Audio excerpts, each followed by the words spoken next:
Boa noite a todos e todas. Agradecemos aqui a presença da ilustre convidada Regina Teixeira de Barros.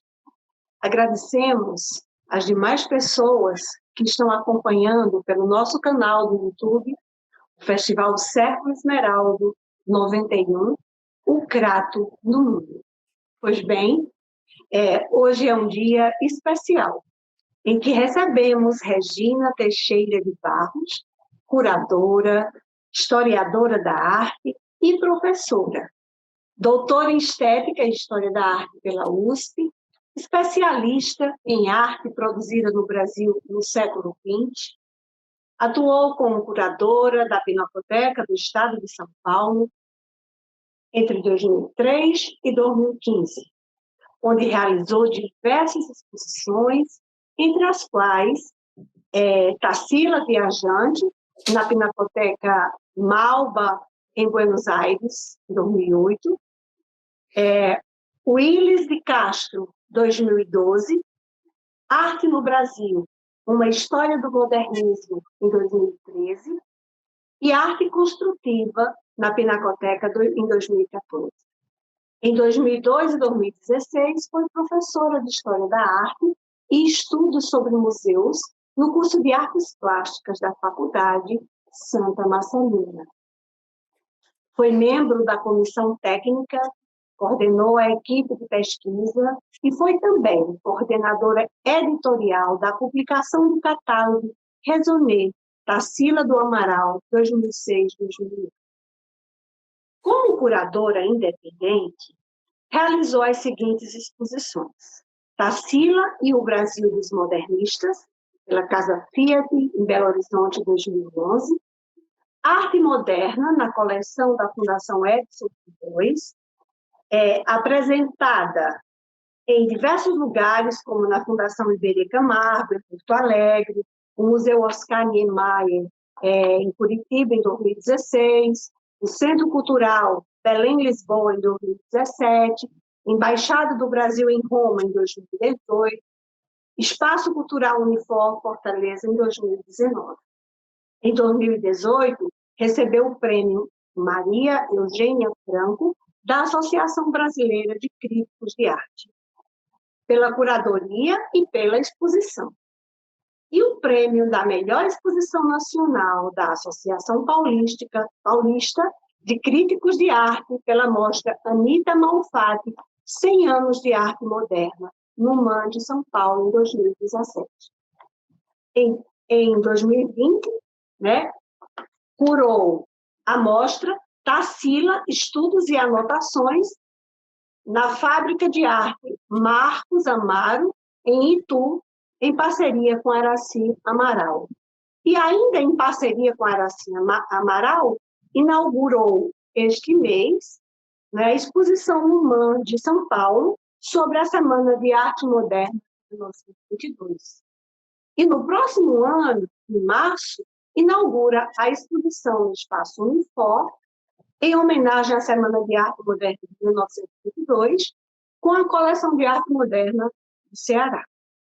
E hoje ela está aqui conosco para falar sobre o artista Sérvulo Esmeraldo, como o Sérvulo Esmeraldo encarava o mundo como laboratório para sua criação, com a palestra que tem o seguinte título: Sérvulo Esmeraldo e o Laboratório do Mundo. Portanto, essa será uma excelente oportunidade para conhecer mais sobre Sérvulo, pela perspectiva da história da arte, tratada aqui por uma grande especialista. E a questão que fica é: como a vida e a cultura do artista aparecem na sua obra? E sem mais delongas, lhes deixo com a professora Regina, que explanará sobre o assunto. Regina, mais uma vez, seja bem-vinda e muito obrigada por estar aqui conosco. Palavras. Obrigada, Sandra. Queria agradecer também a Dodora pelo convite e pelo Thales por todo o reforço técnico. Também queria dar boa noite a todos que estão ouvindo aqui a nossa conversa e dizer que é um grande prazer para mim estar aqui. Eu sou uma fã do Cérvulo Esmeraldo, sou uma fã da Dodora, então para mim é realmente um grande prazer e uma grande honra poder falar aqui um pouco sobre o Cérvulo. Para mim é um grande desafio falar do trabalho do Cérvulo, porque ele tem uma extensa produção, variadíssima, e, enfim, então eu vou me propor hoje a falar um pouco sobre a maneira que o Cérvulo foi criado ou cresceu, né? Cresceu no Crato, no Engenho, né? Bebida Nova, e a maneira que ele se apropria desse universo que ele conhece, ao qual ele é iniciado no Engenho, e aproveita isso para o seu trabalho. Então, eu vou, em primeiro lugar, compartilhar com vocês um PowerPoint. Espero que agora esteja tudo bem. Bom, o que eu vou ressaltar é a experiência do Cérvulo no Crato, no Engenho, ele ainda criança, vivendo no engenho mesmo, os ciclos da natureza, através das épocas de seca e de chuva, que orientam o ritmo da lavoura, o preparo da terra, o plantio, a colheita de cana-de-açúcar, depois o processamento dessa cana em açúcar mascavo, melaço, rapadura, quer dizer, com o ciclo da natureza e o ciclo da produção, né, da cana, durante o ano, várias pessoas apareciam no engenho para fazer pequenos concertos. Então, os ciganos passavam para arrumar os tachos de metal, né, que eram usados no processamento da cana, e o Cérvulo, ainda muito jovem, aprendeu a mexer nos tachos de cobre. Depois ele aprendeu também com o mestre José Macedo as particularidades da madeira, as características da madeira. A mesma coisa com o coreiro, que introduziu ele aos mistérios do cortume, né? Então, à medida que ele testemunhava a lida desses artesãos no engenho, ele foi também, por conta própria, construindo umas pequenas peças, pequenos objetos de madeira, ou usando casca de cajazeiro, por exemplo, ou restos de chapa de cobre. Ele ia pegando essas sucatas e ia fazendo pequenos objetos. Isso ainda muito jovem no engenho. Ao mesmo tempo, a avó dele, que trabalhava no correio, ele ia lá pegar os cristais de nitrato de cobre que sobravam e fazia pequenas baterias com esse material, e aproveitava isso já um pouco mais tarde, né, já estudando, folhando um livro de física antigo. E, enfim, ele ia, com esse conhecimento, ele foi arquitetando engenhocas com essas sucatas, com essas baterias feitas em casa, né? E, ao mesmo tempo, aproveitando as forças naturais, como as águas usadas para irrigar os canaviais, ele aproveitava isso, esse escorrer da água, esse correr da água, como força motriz para fazer pequenas rodas d'água de brinquedo. Então, essa convivência, né, na natureza, e aliado ao interesse dele pela ciência, vai impulsionar uma parte da produção do Cérvulo, que eu acho uma parte extremamente criativa dele, né? E conforme as competências iam se sedimentando, as experiências que ele fazia iam se tornando cada vez mais e mais sofisticadas, né? O que fazia desse mundo no qual ele vivia um grande laboratório para ele experimentando e para ele ir criando, né? Então, não é de se espantar que a produção dele seja tão plural, né? Ele ramifique tantas possibilidades, seja na gravura, seja na escultura, seja na ilustração de livros, desenhos, enfim, projetos gráficos. É uma produção extremamente sofisticada e ampla, né? Ao mesmo tempo que ele explorava as especificidades artísticas de cada um dos materiais, ele também, à medida que ele se apropriava desse conhecimento, ele começava a embaralhar técnicas e procedimentos, né? Como mesmo quase um alquimista, né? Ao mesmo tempo, ele se interessava muito por geometria, né? Ele nunca se vinculou a nenhum grupo de concretos, enfim, mas da mesma forma que ele investigava as propriedades dos materiais, né, e descobria empiricamente o potencial desses fluxos da natureza, ele também especulava sobre a estrutura intrínseca das formas. Pode passar, por favor, a próxima imagem. Aqui o engenho, né, no qual ele nasceu. Pode mais uma, isso, obrigada. Bom, no começo da década de 50, ele foi para São Paulo e pouco depois, enfim, já em 57, ele se muda para Paris, né, onde ele vai aprofundar o conhecimento de técnicas de gravura. Em São Paulo também, enfim, ele tenta entrar na faculdade de arquitetura. Enfim, depois desse período em São Paulo, ele fazendo, inclusive, já algumas gravuras, ele ganha uma bolsa e vai para Paris. Em Paris, além de se dedicar, né, a conhecer e a ampliar esse espectro da gravura, ele começou, em 1962, a criar alguns objetos cinéticos, a fazer experiências com materiais extremamente simples, como esse que vocês estão vendo, né? Essa obra é talvez o primeiro objeto cinético que ele tenha criado, que se chama o escriba.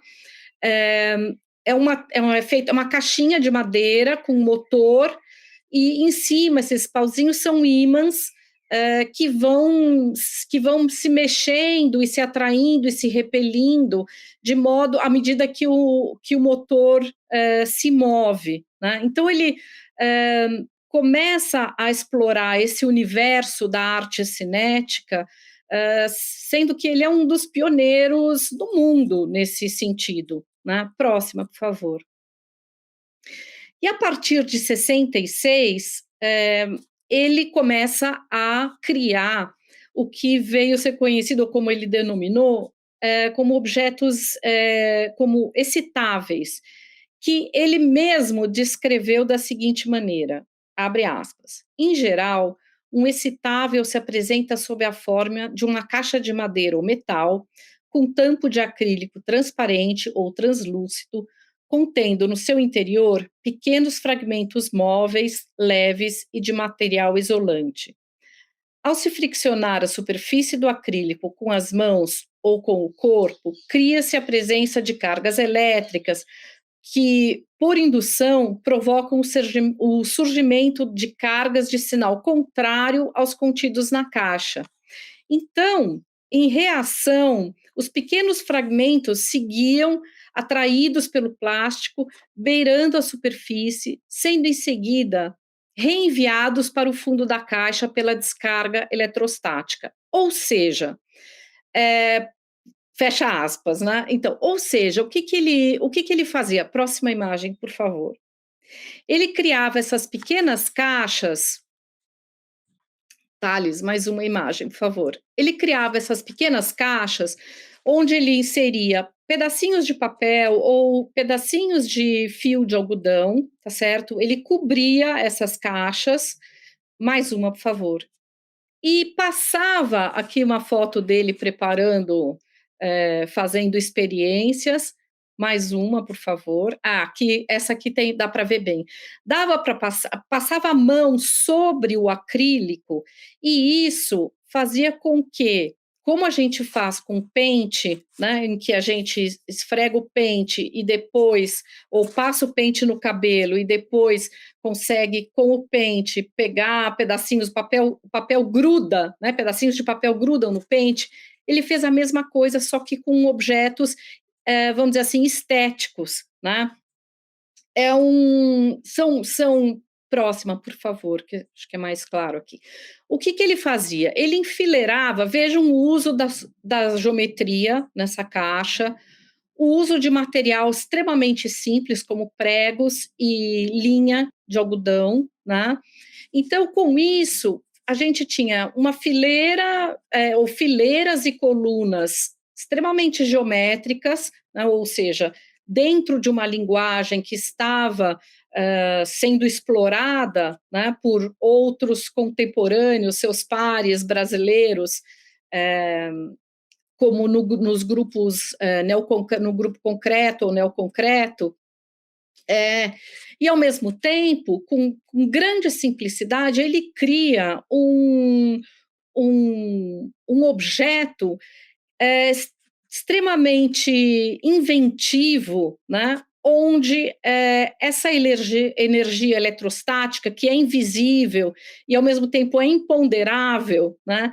Ela ativa essas pequenas peças, né? Esses filamentos de algodão, e esses filamentos reagem ao toque e se bagunçam, elas ficam realmente, elas ficam desalinhadas, uma vai para um lado, outra vai para o outro. Então, esse arranjo que no princípio era serial, quando você passa a mão, você desorganiza tudo, e de uma forma aleatória e ao mesmo tempo muito fugaz. Próxima, por favor. Por quê? Porque esses filamentos, sejam eles de madeira ou de tecido, eles voltam logo depois para o lugar deles. Então, eles voltam a ganhar uma geometria mais rígida. Mas quando a mão passa por cima dessas obras, né, desse acrílico, a mão ganha um poder divino, ela dá vida ao objeto, né? O objeto começa a dançar, tem uma coreografia dessas pequenas partículas, né? E esses pequenos segmentos, eles se despertam, eles se eriçam, né? Se excitam, né? E ao mesmo tempo, como eu disse, é tudo muito rápido e tudo muito aleatório e imprevisível, né? Ou seja, esses trabalhos, eles... pode passar mais um, por favor, Tiago. Isso, obrigada. Eles têm, vejam também a sombra, né, que se projeta atrás desses filamentos, também é mais um elemento que dança nessa superfície, né, que acaba sendo, como ele chama, enfim, são excitáveis, de fato eles são excitáveis, são objetos que se excitam, e esse excitar-se, ele tem um aspecto lúdico, mas ele também tem um aspecto erótico, né? E ao mesmo tempo, quer dizer, o que é muito interessante desses objetos é que, mais um, por favor, esse aqui é feito com crina de cavalo, né? Acrílico e crina de cavalo.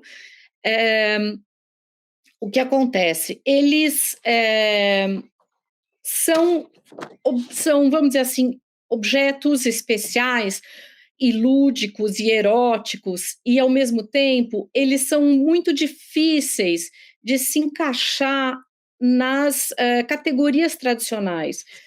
Thales, por favor, volta uma. Isso. Se a gente olhar isso, é uma caixa que fica presa na parede. Se a gente olha de longe, a gente pensa, será que é uma pintura ou será que é um objeto de parede, né? E, na verdade, ele é os dois. Os excitáveis estão num campo híbrido, né, em que essas categorias convencionais, objeto, pintura, elas podem ser somados, podem ser entrelaçados, dificilmente você chega a um consenso, né, de que é uma coisa ou outra coisa. Esses objetos são as duas coisas, né, ou são várias coisas, né. E outro aspecto que eu acho também bastante interessante é que esses excitáveis, eles exigem, para eles acontecerem como, enfim, em sua plenitude, né, eles exigem, serem tocados e, portanto, eles não são objetos pura, de pura contemplação, né? Você vê um excitável de longe, você vê a reprodução de um excitável num livro, não tem nada a ver com a experiência de de dar o poder divino para suas mãos fazerem esses filamentos se mobilizarem, se eriçarem, dançarem, né? É, então, essas vivências com os excitáveis, elas são extremamente únicas e são intransferíveis, né? Não tem procuração, não dá para fazer isso por procuração, né? Thales, o próximo, por favor. Isso.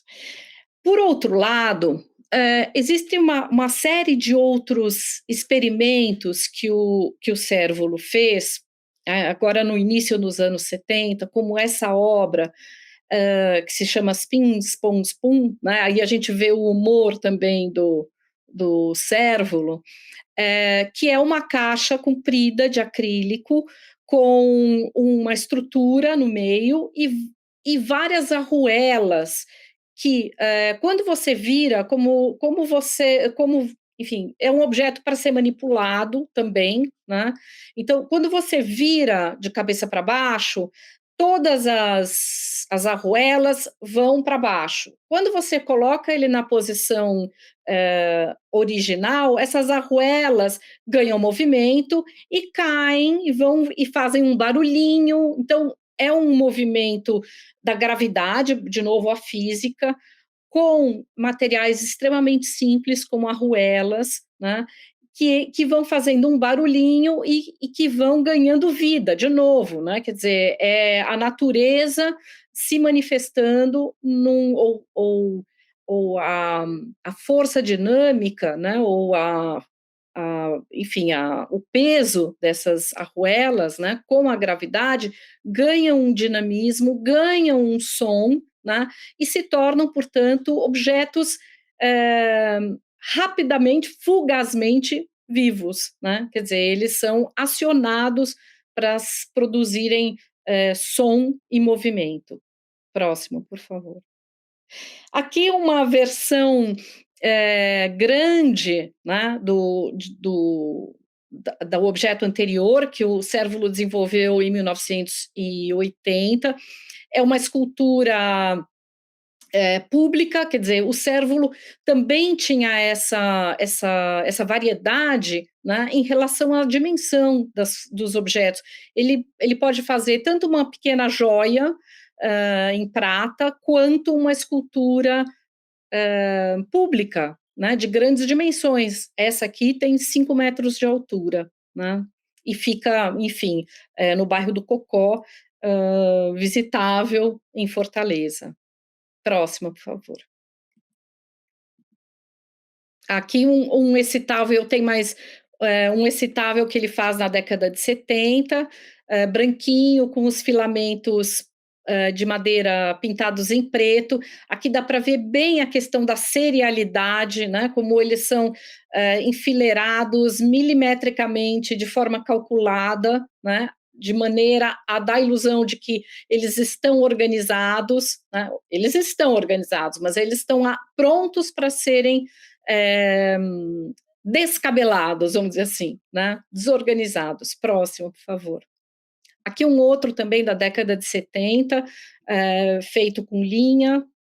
Aqui também a gente vê ele inanimado, vamos dizer assim, né? Mas também pronto para ser manipulado. Próximo.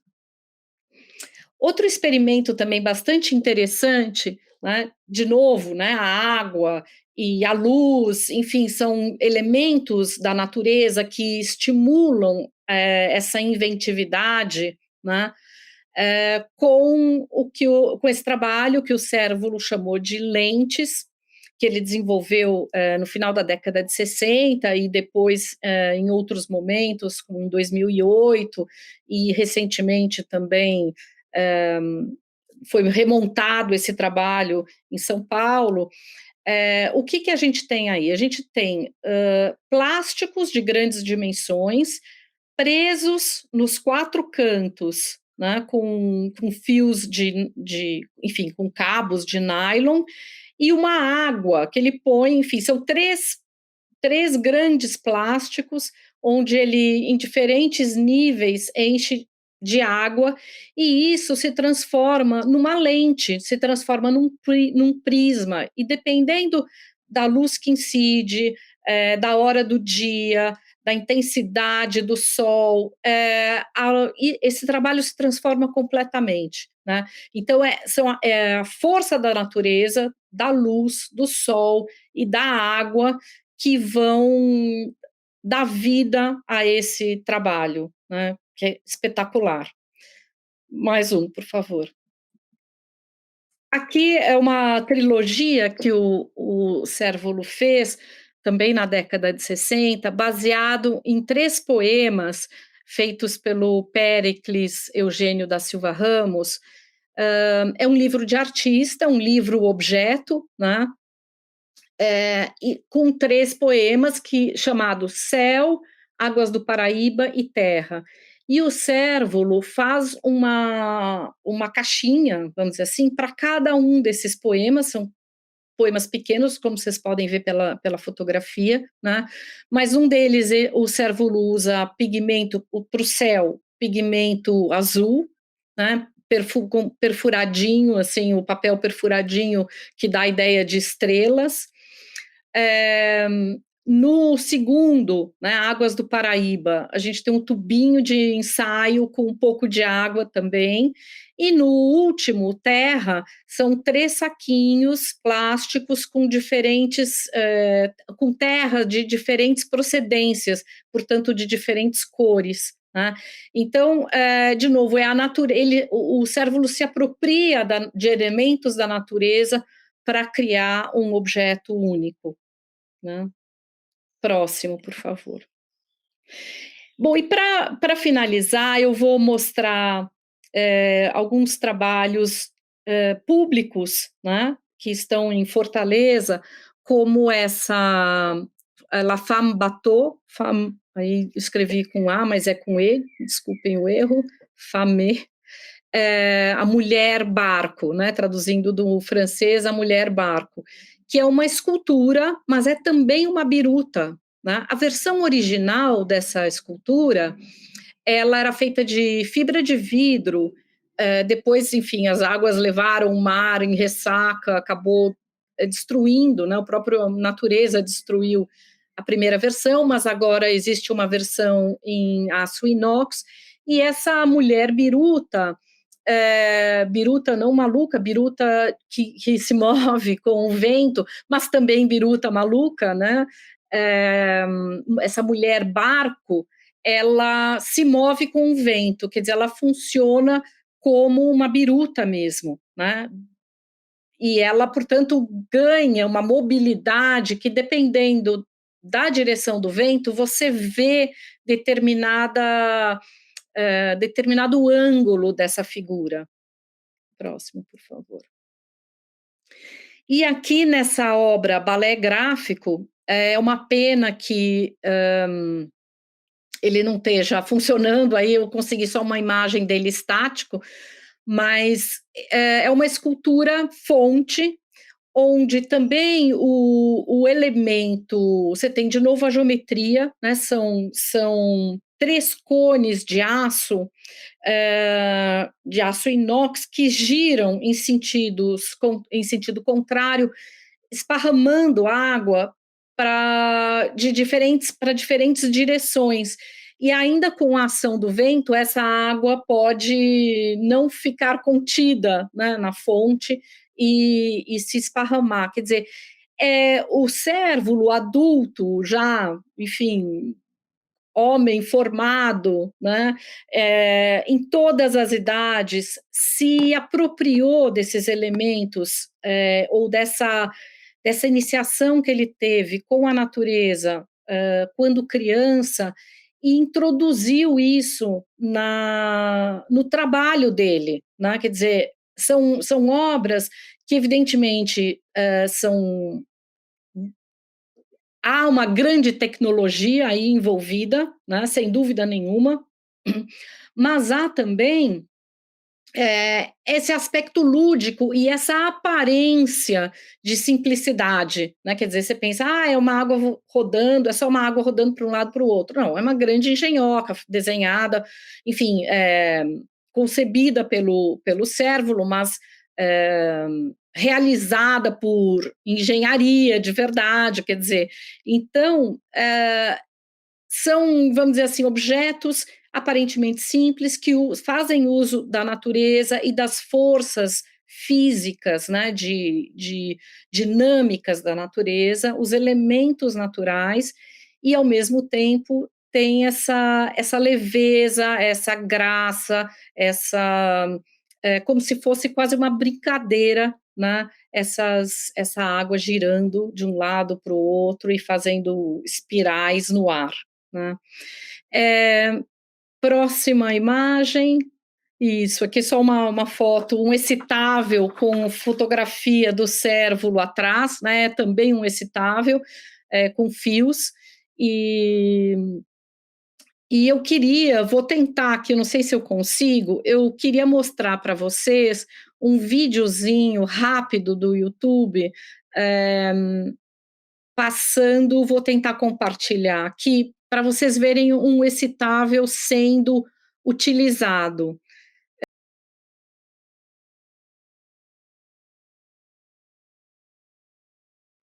Então, ele está aqui deitado sobre uma mesa e uma mão esfrega o acrílico, né, uma caixa de madeira com um tampo de acrílico. E ao passar a mão sobre o acrílico, os filamentos se eriçam, né? Se eriçam, se mexem, até que a energia eletrostática se esvaia, né? Mas, enfim, tem um balé desses pequenos... Obrigada, Thales. Desses pequenos filamentos.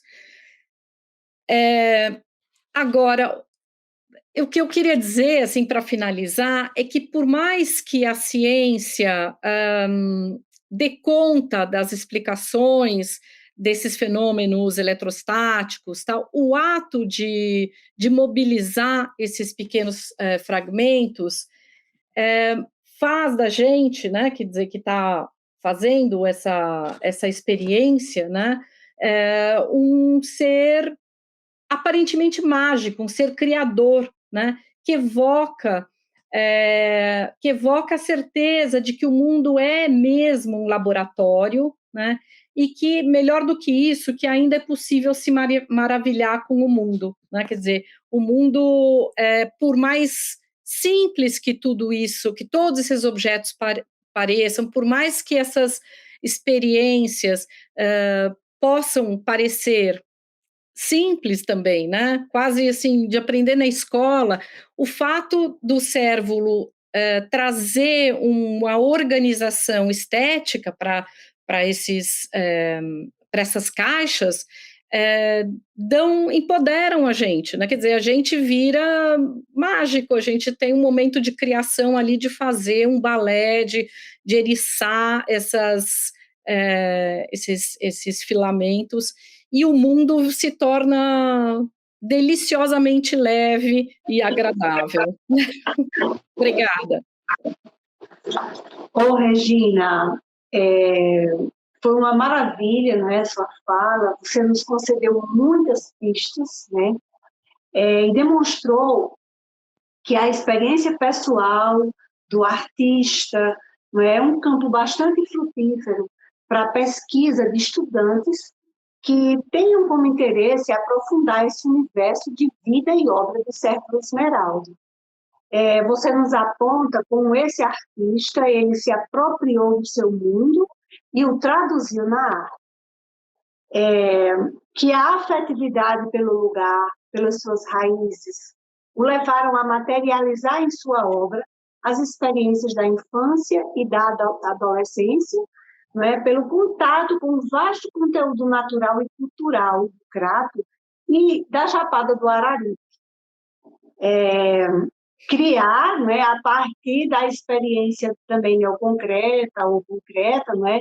Tudo isso nos diz que ele soube olhar o mundo e, com isso, aprender por esse olhar um repertório de saberes que confluíram para a formação de um olhar perspicaz e denso sobre esse universo em linhas geométricas, em cores e luzes, né? Com tamanha intensidade que não lhe bastou apenas maravilhar-se, mas, sobretudo, assumir-se como um provocador de outros olhares.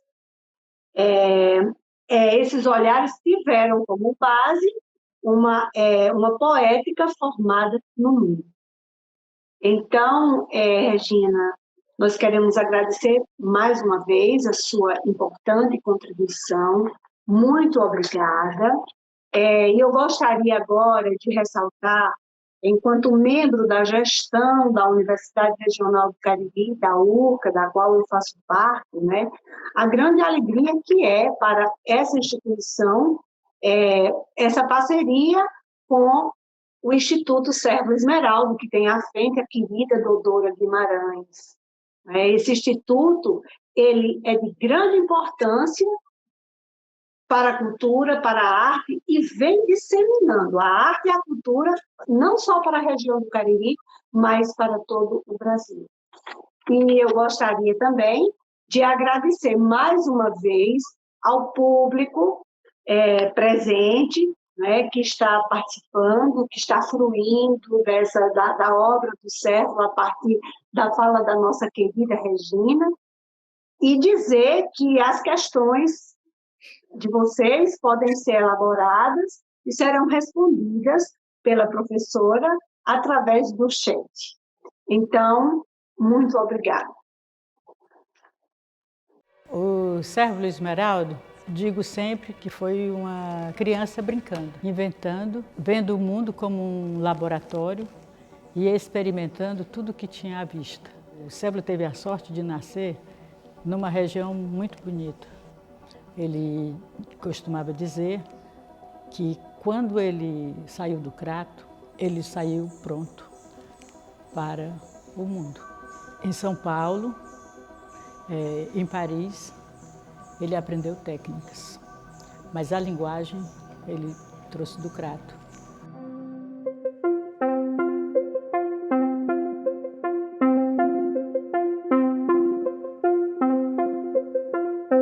Seja o Sérgio Esmeraldo artista figurativo, como o artista construtivista ou o artista cinético, ele foi fazendo essa trilha em linha reta. Ele dizia que a arte era provocação. A obra de arte era sagrada nos museus. Você não podia tocar. E o Sérgio pedia para se tocar, né? Então, isso já mostra assim, o ser transformador que era o Sérgio Esmeraldo e o papel que ele via na arte. Arte e ciência são irmãs. Elas trabalham com a racionalidade e com o sensível. E Sérgio Esmeraldo é um dos exemplos claros dessa ação que integra a racionalidade, a clareza, o método, com a sensibilidade, a descoberta e a poesia. É, portanto, uma síntese perfeita entre arte e ciência. A arte é uma percepção do ser, do estar no mundo. É um convite para uma travessia, para você olhar, certo, coisas que não estão tão aparentemente ali estabelecidas. Por isso que eu acho que a obra dele é muito essa do movimento. Do movimento da paisagem, mas, sobretudo, é um movimento muito interno, de você se mover, né? Os anos do Cérvulo no Brasil, da volta da Europa, né, são anos dedicados à vida pública, à arte pública, que ele dizia que era a arte para todos. Quando o Cérvulo, né, ele passa a desenvolver mais esse trabalho de uma arte pública, ele traz para a gente também uma reflexão do exercício do direito à cidade. Cérvulo, nesse aspecto, foi e sempre será o menino do Crato. O Crato foi a grande paixão do Cérvulo Esmeraldo. Era uma paixão trabalhada, que ele queria levar para o Crato o que havia de melhor. Então o Festival Cérvulo Esmeraldo nasceu desse desejo, dessa vontade do artista de colaborar com a sua região, tocando nela o que é mais necessário no seu entendimento, que era a contemporaneidade. Arte contemporânea é experimentação, é pesquisa, é criar paradoxos diante da vida.